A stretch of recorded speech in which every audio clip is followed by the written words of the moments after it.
الفاتحة. أعوذ بالله من الشيطان الرجيم.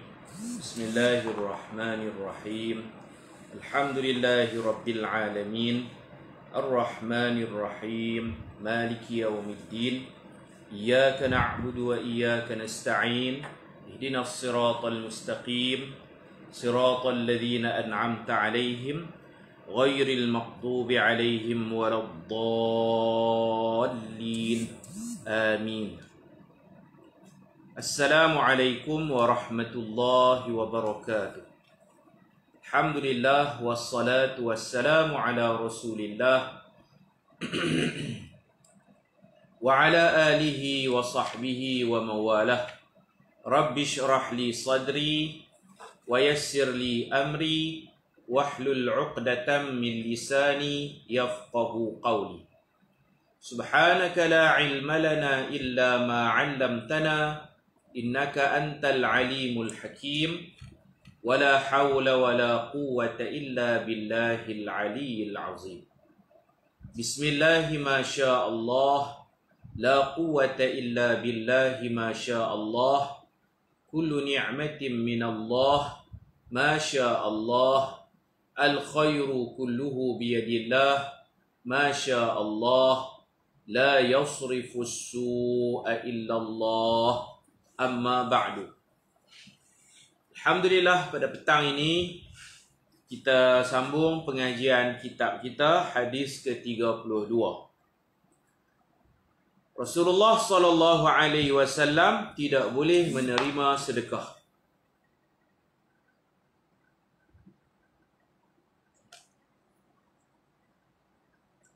Rasulullah sallallahu alaihi wasallam tidak boleh menerima sedekah.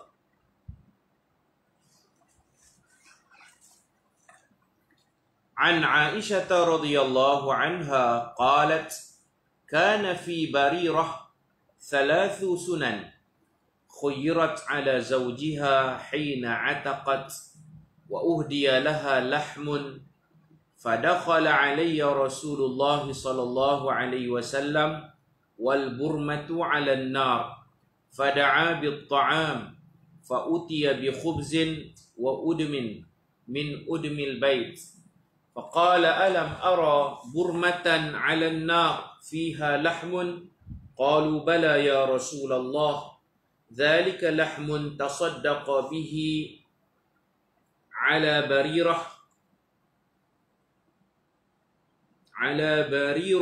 bukan على بريرة على بريرة فكرهنا أن نطعمك منه فقال رسول الله صلى الله عليه وسلم هو عليها صدقة وهو منها لنا هدية رواه البخاري ومسلم. Artinya daripada Aisyah radhiyallahu anha berkata, pada diri Barirah, nama seorang perempuan, pada diri Barirah terdapat 3 sunnah. Antaranya, selepas Barirah merdeka, beliau diberi peluang untuk memilih sama ada kekal bersama suaminya yang masih hamba atau fasakh pernikahan. Dia pun masih hamba dan dia dimerdekakan oleh Sayyidatuna Aisyah. Ada sangkut paut dengan tajuk pagi tadi, kelebihan memerdekakan hamba. Sayyidatuna Aisyah memerdekakan Sayyidatuna Barirah. Lepas dia merdeka, dia ada suami dia pun hamba.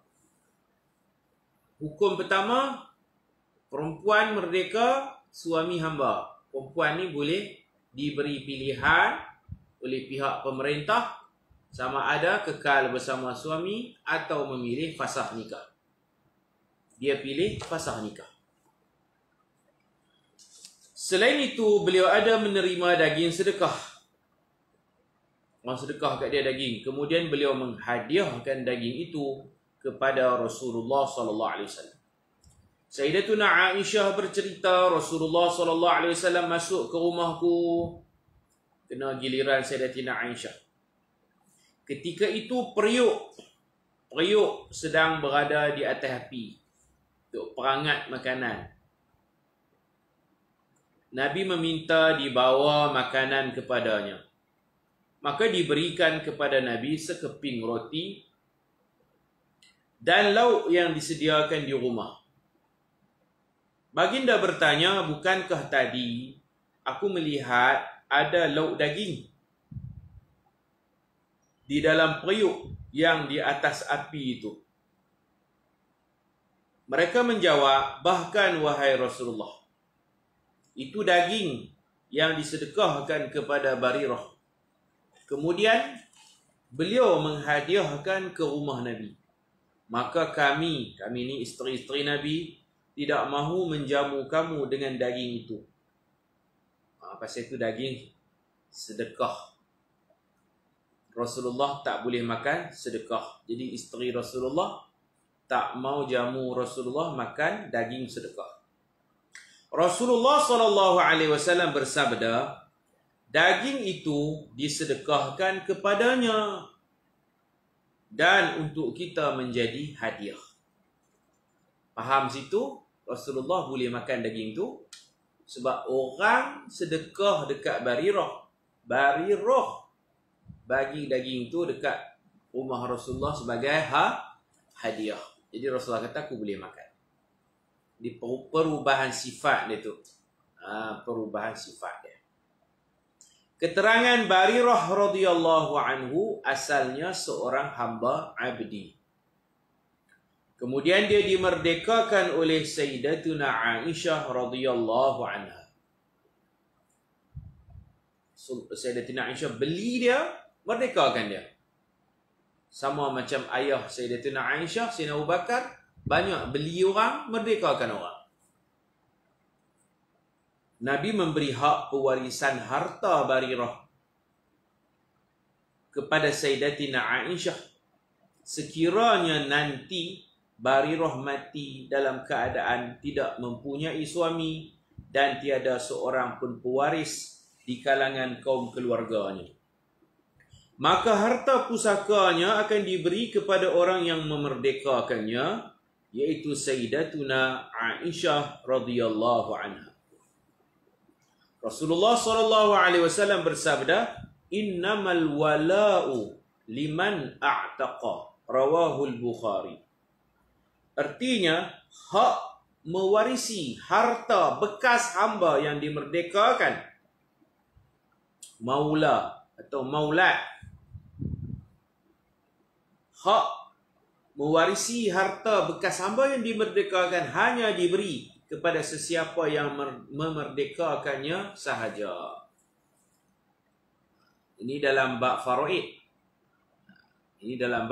Sebab sagi kita akan masuk ke tajuk faraid kalau sempat.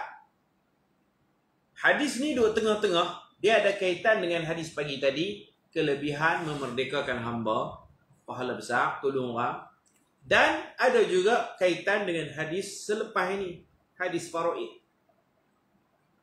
Sayyidatuna Aisyah merdekakan Barirah. Barirah ni dia ada potensi, dia pandai berniaga. Waktu dia hamba pun dia kemahirannya dalam bidang perniagaan, dia pandai berniaga. Kan hamba ni banyak, ada yang kuat kerja, bertukang, ada yang pandai masak, ada yang pandai menulis khat, ada yang suara sedap, ada yang pandai berniaga.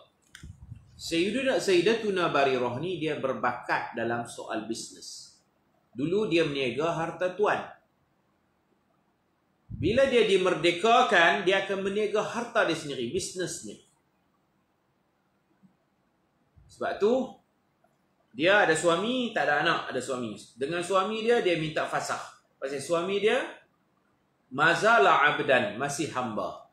Dia nak merdeka penuh, freedom. Kalau tidak masih terikat dengan suami, suami hamba orang, payah. Dia nak merdeka penuh. Rasulullah bagi dia pilih teruskan pernikahan atau fasakh. Dia minta fasakh, akhirnya bebaslah dia. bebas dari perhambaan, bebas daripada suami. Hidup single, hidup seorang diri. Memang ada orang perempuan memilih untuk hidup seorang-seorang, senang bagi mereka. Payah duduk terikat dengan suami, duduk terikat dengan orang. Kerja sendiri, bisnes sendiri, hidup sebatang kara. Dia tak tahu mak ayah dia, pasal sejak kecil dia hamba. Siapa mak dia, siapa ayah dia, siapa tok dia, siapa tok wan dia. Dia tak ada family. Dia hanya ada bekas suami. Okey, tuan dia nampak dah potensi meniaga Barirah ni. Orang pandai meniaga. Waktu duduk kerja dulu pun dia pandai meniaga. Tuan dia nampak dah. Maka tuan dia buat syarat. Tuan dia jual kepada Sayyidatina Aisyah dengan letak syarat. Jualan sah, syarat tak sah. Kalau kita mengaji fiqh muamalat, ada syarat-syarat yang tak ada kena-mengena dengan akad. Penjual Barirah, tuan Barirah buat syarat dekat Sayyidatina Aisyah. Kamu nak beli Barirah? Boleh. Satu syarat. Lepas kamu beli, kamu nak merdekakan dia. Nanti, andai kata dia mengumpul harta yang banyak, andai kata dia jadi orang kaya raya, jadi jutawan muslimah, peniaga wanita yang berjaya, andai kata dia mati, harta dia bagi kat aku. Ni tuan punya syarat. Ni hak nak jual ni. Tuan Barirah nak jual Barirah, buat syarat kepada pembeli. Siapa pembeli? Sayyidatuna Aisyah. Dia buat syarat apa? Dia kata, kalau Barirah merdeka, aku nampak potensi dia akan menjadi seorang peniaga yang berjaya. Dan dia ni memilih hidup seorang-seorang. Suami dia tinggal suami dia fasah. Anak tak ada, ayah mak tak ada. Harta dia nak ke mana kalau mati? Harta peninggalan dia tak mati lagi, dia berbincang lah. Jadi tuan tu kata, kalau kamu nak beli, saya jual lah. Dengan syarat kamu bersetuju, hak mewarisi harta Barirah nanti kat saya. Saya yang akan ambil hak tu. Oh, Sayyidatina Aisyah kata, tak boleh ha? Sebab dia hamba tuan. Tapi bila dia beli, dia jadi hamba saya. Saya merdeka, mana saya yang berjasa kepada dia. Tuan ni kata, tidak, aku tak mau jual. Nak jual, kena setuju dengan syarat. Ini panggil syarat yang dipanggil syarat la yaqtadhihi al-'aqd. Syarat yang bukan-bukan, yang tak ada kena-mengena dengan akad. Hang nak jual tak mau jual? Nak jual. Tu suruh buat syarat pelik-pelik. No? Contohlah orang nak jual motor kat kita. No? Orang nak jual motor, kita pun nak belilah. Dia buat syarat, ustaz, saya jual, ustaz jangan bawa siapa-siapa. Ustaz naik seorang apa ni? Aku beli, hak aku. Suka hati pun nak bawa isteri kan, nak bawa anak kan. Dia kata tak, motor saya ni saya sayang. Saya jual kat ustaz, ustaz seorang je boleh naik. Ustaz jangan bagi pinjam kat orang. Ustaz jangan bawa isteri ustaz. Ustaz naik seorang-seorang, baru saya jual. Dalam fiqh muamalat kita boleh hanggut. Okey. Tak apa. Kita beli. Lepas beli, ikut suka hati kita lah, hak kita. Kita nak bawa isteri kita kan, nak bawa anak kita kan, nak bagi abang kita pinjam kan. Suka hatilah hak aku beli dah. Hak milik. Kadang-kadang peniaga ni pelik-pelik juga. Dia kata, ustaz saya boleh jual motor ustaz dengan harga murah. Dengan syarat ustaz seorang je naik. Dengan syarat ustaz jangan jual kat siapa-siapa lepas ni. Kita boleh mengaku, ya, okey, baik, saya faham. Lepas beli, kita dah jadi tuan motor. Suka hati kita. Ada tak syarat pelik-pelik tu? Ada. Syarat ni diabaikan. Tak usah peduli dengan syarat dia. Kita jual, beli, sah, hak milik. Suka hatilah kita nak buat apa-apa. Macam tu juga orang bagi hadiah. Orang bagi hadiah ke kita satu hadiah. Contohlah ni hadiah. Orang bagi, ni saya hadiah ke ustaz. Ustaz pakai, ustaz jangan jual, ustaz jangan bagi ke orang. Lepas bagi hadiah, jadi hak kita. Lepas bagi hadiah, jadi hak milik kita. Suka hati kita nak jual, boleh hadiah. Kita nak bagi ke orang, boleh. Hadiah boleh dihadiahkan. Dia tak boleh nak syaratkan kita. Syarat lara orang bagi. Di tuan Barirah ni macam tu. Dia agak macam bertelingkah dengan Sayyidatina Aisyah. Dia kata saya jual, dia sayang Barirah, dia sayang. Sebab Barirah ni banyak menguruskan perniagaan dia. Dia kata saya tak nak lepas, nak jual Barirah sayang. Tapi kalau saya jual, puan Sayyidatina Aisyah tu Ummul Mukminin. Kalau bonda, kita panggil bonda lah no. Sebab sahabat kadang-kadang dengan Sayyidatina Aisyah ni apa panggil? Ya ummatah, wahai bonda kami. Bonda lah. Kalau bonda nak beli, Kami tahu bonda nak merdekakan dia. Nanti kalau apa-apa jadi dia mati, harta kembali kepada saya penjual. Sayyidatina Aisyah tak setuju dengan syarat tu. Jumpa Rasulullah. Dia memang nak tolong Barirah, nak tolong merdekakan. Rasulullah kata setuju je lah. Setuju je lah. Bagi sah jual beli tu. Mengakulah, mengalah lah. Tapi setelah beli, jadi hak kamu. Kamu yang berjasa memerdekakan dia. Bukan penjual itu yang berjasa. Penjual tu dia jual, dia dapat duit. Sayyidatina Aisyah korbankan duit. Kemudian merdekakan dengan percuma. Ini keluar hadis. Lepas dah sah jual beli, Rasulullah pergi jumpa penjual tu. Rasulullah kata, innamal wala'u liman a'taqa. Kalau terjemah harfiah dia, innama, hanya sanya hak memiliki harta hamba yang dibebaskan hanya untuk siapa? Innama liman a'taqa. Siapa yang merdekakan, dia tu yang berhak menerima harta bekas hamba yang dia merdekakan. Hanya dia yang layak. Tu nak innama. Ada tu hasrin. Hanya. Orang lain tak layak. Tak boleh kata apa lah. Tuan tu pun nak marah apa lagi. Dah jual dah. Dah jadi hak orang dah kan. Dan memang Sayyidatina Barirah ni, dia berniaga. Anak tak ada, cucu tak ada, menantu. Apa tak ada. Dia pilih tu. Ada orang macam tu. Ada kan? Ada orang macam tu. Ada orang dia kahwin. Kemudian dia kecewa dengan perkahwinan. Dia tak mau kahwin dah. Suami dia dera dia ke apa ke. Lepas suami dia mati, dia tak mau kahwin dah. Serik dah. Serik tak mau kahwin. Baik duduk sorang-sorang. Ada duit boleh pelancong sana sini. Ada macam tu. Ada yang dia belah mak dia kata, payah kan. Kahwin nak ada anak lah apa. Belah mak. Kawan dengan mak dia aja. Pun ada. Ada yang belah adik. Ada. Jadi hak masing-masing lah. Barirah ni dia memilih untuk tidak berkeluarga. Faham no? Jadi ini yang saya duk cerita. Ni orang panggil sababul wurud dalam ilmu hadis. Sebab berlakunya hadis. Keluar statement innamal wala'u liman a'taqa. Dia ada latar belakang ceritanya.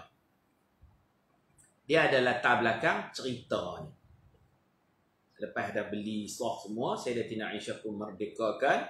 Nabi pergi jumpa tuan.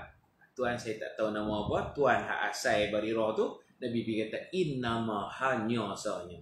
Hak boleh dapat harta dia nanti hanya siapa? Liman a'taqa. Siapa yang merdeka. Ini dalam faraid, kita nak dapat harta pusaka seseorang, dia ada asbabul irth thalathatun. Sebab kita boleh terima proses harta pusaka daripada harta mayat bagi kepada orang hidup, ada 3 sebab. Yang pertama, sebab al-qarabah, hubungan kekeluargaan. Mak kita mati, kita dapat pasal apa? Kita anak dia. Ayah kita mati, kita dapat pasal apa? Kita anak dia. Kita mati, mak kita dapat pasal apa?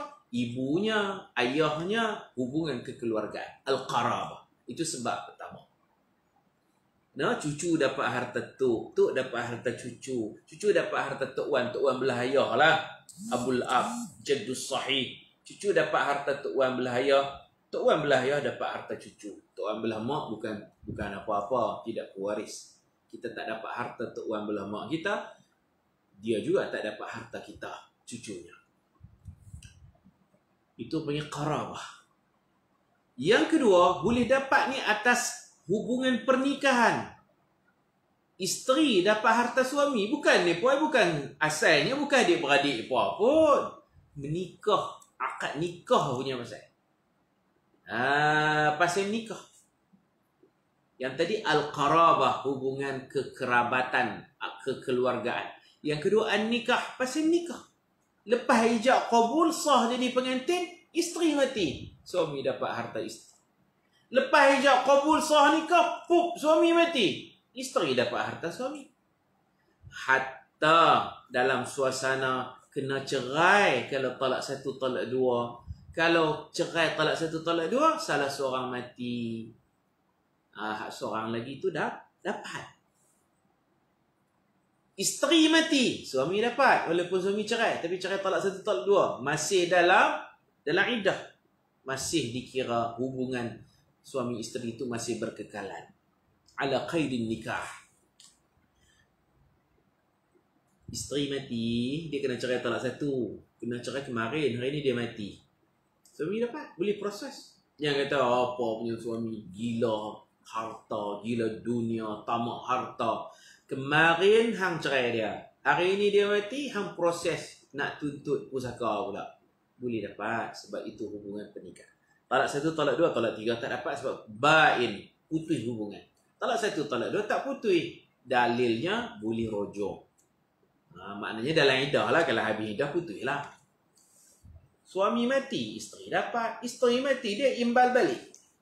Isteri mati, suami dapat. Selagi masih dalam iddah. Jangan tak bagi. Jangan ikut emosi. Oh, hang cerai dia, hang nak belah harta dia. Cerai dah sebulan. Sebulan tak habis lagi iddah kan? Iddah 3 kali suci. Cerai sebulan. Lepas tu isteri mati, kena COVID ke apa mati. Suami ni boleh terlibat dalam pembahagian faraid. Memang dia layak. Walau berkahwin baru angkat nikah, baru sah seminit, mati pun layak. Kahwin lama lagi layak selagi mereka dinamakan suami isteri. Hatta bercerai pun, cerai talak 1, talak 2, masih dalam tempoh iddah, mereka masih suami isteri. Aku tu, faham ni elok. Kalau ikut hati tak bagi ya. Anak kita mati, suami dia mai bekas suami. Dia tak bekas lagi, selagi dalam iddah dia masih suami. Yang sah kena bagi hak dia. Itu punya hubungan pernikahan. Isteri dapat harta suami, suami dapat harta isteri. 1/2, 1/4, 1/8 seperti yang kita duk mengaji dalam kelas faraid lah. Yang ketiga, hubungan apa? Ini hubungan al-wala. Al-wala, siapa yang membebaskan hamba sekiranya hamba ini tidak ada kerabat, tidak ada nikah, hamba ni tidak ada keluarga dan tidak menikah, dia sebatang kara, baru timbul al-wala. Maula. Maula ni dia ada 2 makna. Satu makna maula, makna tuan. Maulaya salli, Tuhan kami, Tuhan kami, yakni Rabbi. Maulaya, Rabbi, wahai Tuhan. Dia boleh makna tuan, dia boleh makna hamba. Maula. Maulana, Tuhan kami boleh. Maulana, hamba kami boleh. Hamba yang kami bebaskan. Maulana, hamba yang kami bebaskan. Itu satu terjemahan. Kami bebaskan hamba, bekas hamba. Satu lagi, maula makna sayyiduna. Maulana, ya maulana, ya maulaya. Makna sayyidi atau sayyiduna, tuan kami. Dia makna dia min alfazit tadad. Maula boleh makna tuan, boleh makna hamba. Lafaz yang berlawanan. Tuan ni mulialah, hamba ni dia punya status dia rendah. Tapi maula tu, tengok kesesuaian ayat nak terjemah. Tengok kesesuaian ayat nak terjemah. Macam dalam Quran, al-quru. Al-quru boleh diterjemah haid, berdarah. Boleh diterjemah suci. Dah tak ada darah dah. Orang panggil lafaz berlawanan. Melayu ada tak? Satu perkataan, sebut yang sama, tapi dia mempunyai 2 makna yang agak bertentangan lah. Berlawanan, ada tak Melayu? Sebut dia sama ya, tapi 2 makna yang berbeza. No? Beza dia beza yang ketara. Satu tuan, satu hamba. Satu haid, satu suci. Bagi min alfazit tadar. Daripada maula inilah keluarnya masdar dia wala. Wala, patuh. Tu bab lain. Kepatuhan, ketaatan. Wala dalam faraid ialah seseorang yang pernah menolong, memerdekakan hamba, sama ada dia lillahi ta'ala merdeka hamba, atau dia merdeka hamba ni kerana dia buat apa-apa salah. Dia bersetubuh siang Ramadan, dia perlu merdeka hamba, dia bunuh orang ke apakah. Tak kiralah merdeka dia tu bersebab ke, tak ada sebab ke, sebab jenayah ke, tak ada sebab jenayah. Yang penting dia dah merdekakan hamba. Kalau hamba tu tidak bernikah, tidak berkeluarga, hamba tu tidak ada pewaris, maka keseluruhan harta hamba diberi kepada mu'tiq atau mu'tiqah, orang yang memerdekakan hamba itu. Sebab tu Nabi kata innamal wala'u liman a'taq. Dalam faraid ada dalam tajuk asbabul irthi thalathatun al-qarabatu wan nikahu wal wala'u. Ini makna wala'. Habis cerita Barirah. Daripada Barirah tu kita dapat pengajaran, dapat pelajaran. Selepas merdeka, Ini yang pertama. Yang pertama, hak harta dia akan turun. Memang Sayyidina Aisyah dapat banyak harta beri. Dapat semua. Orang panggil asabah. Asabah. Dapat semua. Kalau tak ada keluarga lah. Kalau ada keluarga, dibahagikan kepada keluarga. Kalau ada suami, dibahagi kepada suami. Tak ada suami, tak ada keluarga, tak kahwin, apa semua. Maka dapat dekat dia punya sahibul wala, sahibatul wala, iaitu al-mu'tiqah, orang yang memerdekakannya, Sayyidatuna Aisyah radhiyallahu anha. Selepas merdeka, ni tu satu kita sebut tadi, 3 kan, salasu sunan, 3 pelajaran. Pelajaran pertama yang tadi, al-wala. Pelajaran yang kedua, selepas merdeka dia diberi pilihan oleh Nabi SAW, sama ada terus tinggal dengan suaminya yang masih hamba atau memilih fasah nikah. Ini pun kita dah urai. Boleh, no? Untuk kebebasannya dia pilih lah. Lalu dia memilih dirinya, yakni fasah nikah. Kalau duduk dengan suami dia susah, menderita dia, seakan-akan belum merdeka. Begitu juga dalam kitab fiqah, kalau suami ni tak boleh tanggung nafkah, isteri yang kena kerja, isteri yang kena cari beras, isteri yang kena ni. Padahal duit ringgit ni suami kena bagi ke isteri. Tapi mungkin suami ni sakit dan sebagainya, isteri pula kena kerja. Isteri boleh pilih sama ada tuntut fasakh ataupun setia bersamamu beras faizah. Dia belah suami dia stroke apa kat dia. Dia dulu suami dia kerja lah, dia kena cari kerja, cari duit, duk belah suami, duk bagi mandi suami, duk belah suami. Susah lah. Islam tak mau membiarkan wanita dalam derita. Islam bagi pilihan. Nak tinggal suami tu pun tak apa, tak salah. Tambah-tambah isteri muda lagi, duk belah suami macam tu, kesian lah. Dia ada peluang boleh kahwin lain ke apa ke. Kalau dia nak tinggal suami boleh. Tapi kita orang Melayu ni duk tengok rancangan beras Faizah, dia kesian, bagus orang Melayu. Suami stroke pun dia tak lari. Setia tu panggil bersamamu. Setia, kesian kat suami. Cinta suami, sayang suami, tak tinggal. Walaupun suami mula herat tu. Suami mula herat pun dia tunggulah. Tapi suami belum tentu kalau kena penyakit tu kat isteri, suami pun dia tak tinggal bini dia. Kok dia tambah lain je lah. Hak tinggal terus itu sekejam lah. Isteri dah dia setia. Banyak macam tu.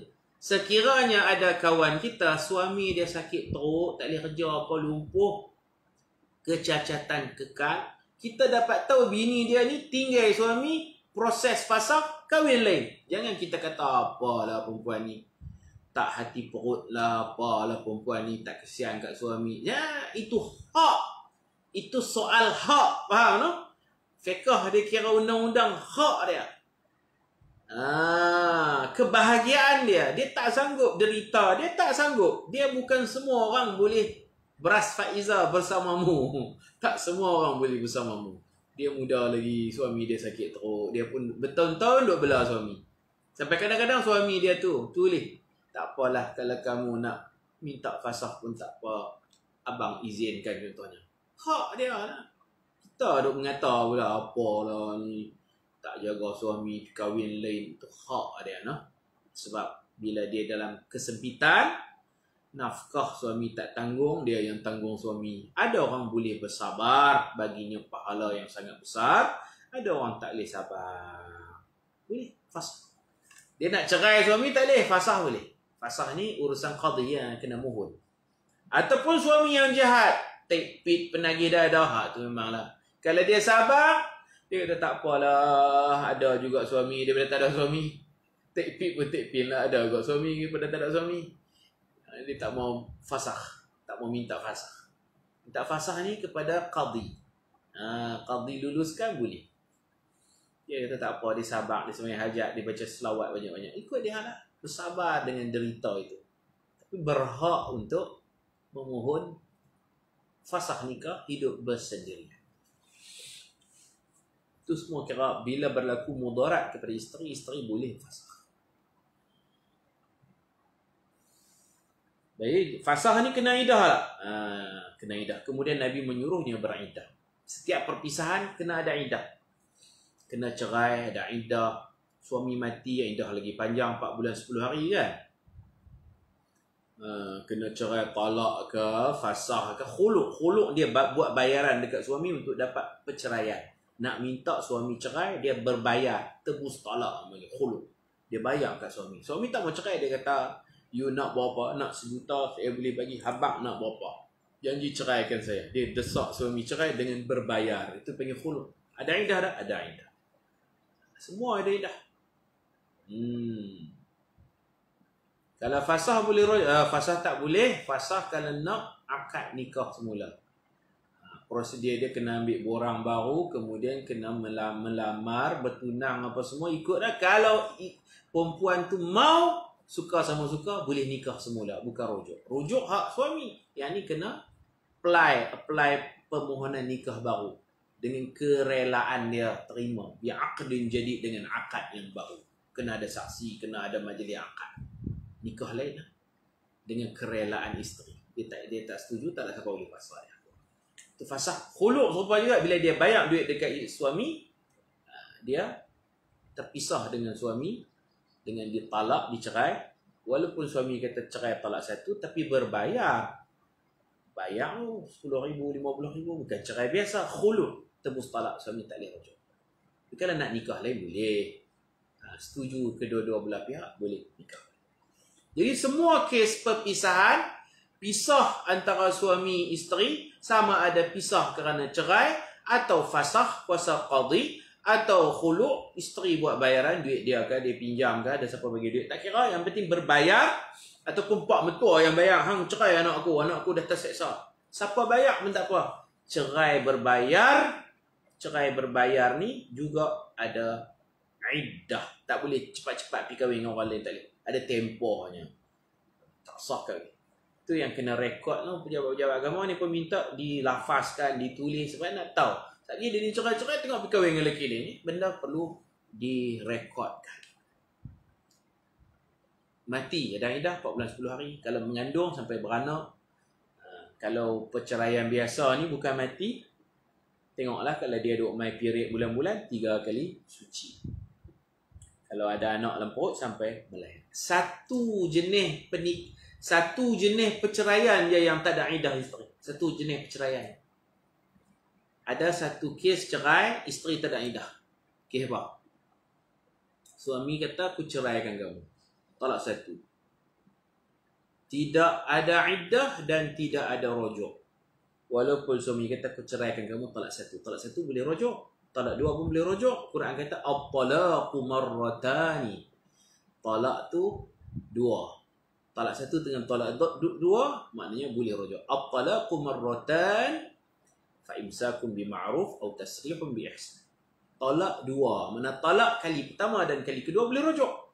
Tapi ini talak 1, talak 2 rujuk tak boleh dan isteri tidak ada iddah. Masalah dia macam mana? Talak 1 boleh rujuk. Selalunya boleh, hak ni tak boleh. Iddah. Isteri tak ada iddah dan dia tak boleh rujuk. Apa dia? Isteri masih belum disentuh ke? Betul. Tak ada iddah isteri yang belum bersama. Wa in talaqtumun nisa, jika kamu menceraikan isteri, min qabli an tamassuhun, sebelum kamu menyentuh mereka, fama lakum alaihinna min iddatin ta'taddunaha, maka tiada iddah bagi perempuan. Fama lakum, kamu tidak ada kuasa untuk rujuk dan isteri tidak ada iddah. Talak 1 ke, talak 2 ke, talak 3 memanglah boleh rujuk kan. Isteri tidak ada iddah kalau at-talaq qabla dukhul, cerai sebelum bersetubuh. Baru kahwin ke, lama kahwin ke, tapi ni tak pernah melakukan hubungan lagi, tak pernah bersetubuh, lepas tu cerai. Cerai itu ada 2. Yang pertama, suami tidak berkuasa untuk rujuk. Yang kedua, isteri tidak ada iddah. Dia kena cerai petang ni, malam ni dia boleh buat permohonan menikah dengan lelaki lain. Yang tu. Hak lain semua ada iddah. Semua ada iddah. Kalau mati, suami mati, isteri tak pernah bersetubuh dengan suami mati, ada iddah 4 bulan 10 hari juga walaupun tidak bersetubuh. Itu kes mati. Ini kes cerai sebelum disetubuhi. pada suatu hari Barirah radhiyallahu anha mendapat daging sedekah. Ni ya hadis kita cerita ni. Jadi lengkaplah 3 tu. Dalam hadis ni cerita dagingnya, tapi muqaddimah hadis kan kata fi barirata thalathu sunanin. Ada 3 pelajaran. Jadi dalam keterangan ni, syarah ni, saya muatkanlah 3 pelajaran yang kita petik daripada kehidupan Barirah. Jadi yang dalam hadis hak bawah ni lah, perenggan bawah. Pada suatu hari Barirah radhiyallahu anha mendapat daging sedekah. Lalu dia membawa daging itu ke rumah Rasulullah sallallahu alaihi wasallam dan menghadiahkannya kepada baginda. Highlight perkataan hadiah. Dia bagi hadiah. Tak apalah. Ketika makanan dihidangkan, Rasulullah keheranan kerana isteri Nabi tidak menghidangkan daging yang diberi oleh Barirah. Nabi heran, daging ada, kuah ada, apa siapa. Mereka bagi roti kering lah. Cicah dengan minyak zaitun. Lebih orang Arab ni, lauk dia minyak zaitun. Lauk dia telur rebus. Lauk dia ada rempah ratus nama za'atar, masin-masin sikit. Macam tu lah. Dah ada daging, siapa buah minyak zaitun, buah zaitun, telur goreng guni je. Patut ada kuah daging, daging cincang ke, daging masak kurma ke. Ni masak burma, saya tak tahulah masak apa, panggil masak burma. Daging ketui besar, panggil masak burma. Tak tahu masak apa. Kita ada negara Burma. Burma tu dia kalau Arab, Burma ni masak daging. Masakan macam mana? Allah. Arab ni dia mudah, kadang dia buat sup. Kan dalam peristiwa Haji Wada', lepas selesai haji, raya haji, Rasulullah ada 100 ekor unta. Rasulullah bawa mai daripada Madinah. Al-Hadiyu. Al-Hadiyu ni Nabi bawa heret daripada Madinah ni, adalah staf-staf Nabi bawa 100 ekor unta ke Mekah. Nabi sembelih 100 ekor unta Nabi. Berapa ekor? 100 ekor. Kaya Nabi. Nabi buat korban 100 ekor unta. Orang lain kalau sekok pun boleh share 7. Bagi yang kaya, sekok unta seorang pun tak apa. Tak mesti 7. Sekok lembu seorang pun tak apa. Bahkan Rasulullah 100 ekor hak Nabi seorang. Unta Nabi 100 ekor sembelih. Nabi sembelih sendiri dengan tangan Nabi. Lebih kurang 70 ekor Nabi sembelih. 30 ekor lagi Nabi bagi pisau kat Sayyidina Ali, bereskan 30 lagi. 70 ekor Nabi sembelih.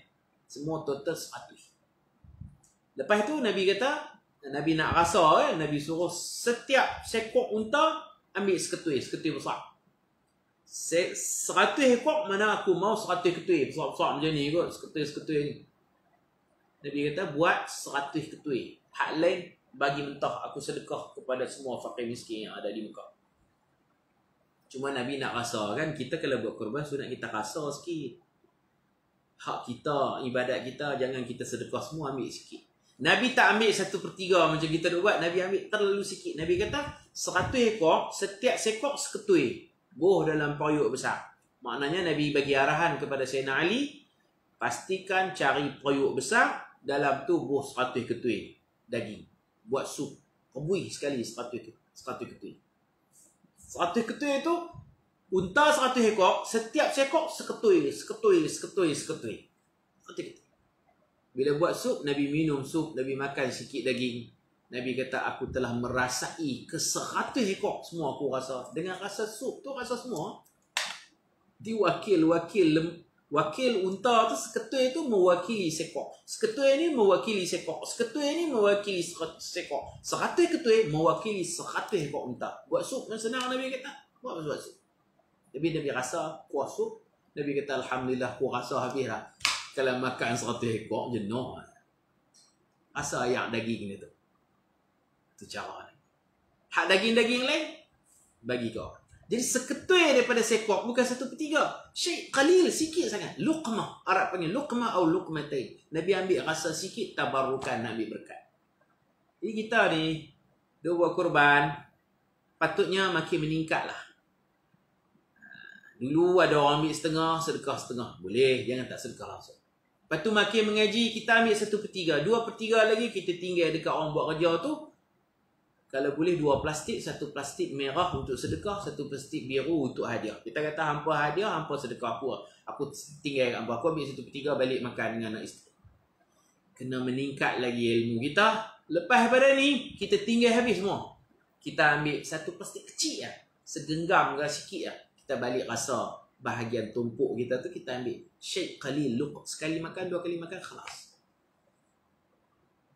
Ambil banyak mana? Ambil sikit lah. Nabi sekok unta, Nabi ambil seketui ya. Sekok unta seketui, sekok unta seketui. Tu pun bukan Nabi makan semua, Nabi minum sup tu je. Rasa, ambil rasa. Cerita apa tadi? Cerita Burmah tu daging jenis mana? Ada siapa tahu? Tak ada siapa tahu. Makcik Halijah, Cikgu Halijah tanya, jika isteri sudah dicerai 2 talak. 2 talak. 2 kali cerai kah? Talak 2. Ataupun satu lafaz tu dikata talak 2, jatuh 2. Itu 2 kali. Kemudian apabila pergi ke mahkamah disuruh lafaz sekali lagi. Adakah ini dikira talak 3, Ustaz? Isu-isu mahkamah ni saya tak mau sentuh lah, no? Adakah ini dikira talak 3, Ustaz? Suami itu disuruh. Suruh tu kalau kita kira paksaan, prosedur memaksa dia untuk dia lafazkan, dia terpaksa lafaz, itu tak jatuh apa-apa. Dia tak jatuh kalau termasuk dalam bab paksaan. Kalau dia sengaja pergi lafazkan lagi, dia ditiga sebab dalam iddah mereka masih suami isteri. Kalau ditambah lafaz, maka tambahlah angka cerai. Jadi prosedur mahkamah saya pun tak pasti. Mungkin mahkamah nak sah, nak sahih, nak dokumenkan benda tu, maka dia disuruh dan dipaksa lafazkan depan hakim. Kalau atas perkiraan itu, ia tidak dikira penambahan talak dan tak jadilah talak 3. Ataupun rujuk kepada orang-orang yang lebih mahir dalam bidang ni, sebab isu perundangan ni kita tak boleh nak tahu sangat. Macam orang cerita masalah rumah tangga dia dekat kita, kita kena dengar dua-dua belah pihak. Hakim yang boleh mengadili benda macam ni. Isu-isu yang melibatkan perundangan, kalau orang tanya hukum hakam, kita kata rujuk mahkamah syariah. Isu-isu pergaduhan suami isteri, kita kata rujuk mahkamah syariah. Sebab kita dengar sebelah pihak, kita tak dengar sebelah pihak lagi. Jadi dia disuruh melafazkan di depan hakim. Lafaz tu adakah dikira talak 3 ataupun nak mengukuhkan, nak membuktikan kata dia benar-benar cerai untuk direkod depan hakim, dan dia pun terpaksa akor dengan perintah hakim, maka ia insya-Allah tidak dikira talak 3. Saya pun tak tahulah bab ni. Ini prosedur cara-cara mahkamah, kena tanya ahli dia, noh. Kena tanya ahli dia. Insya-Allah tak ada talak 3.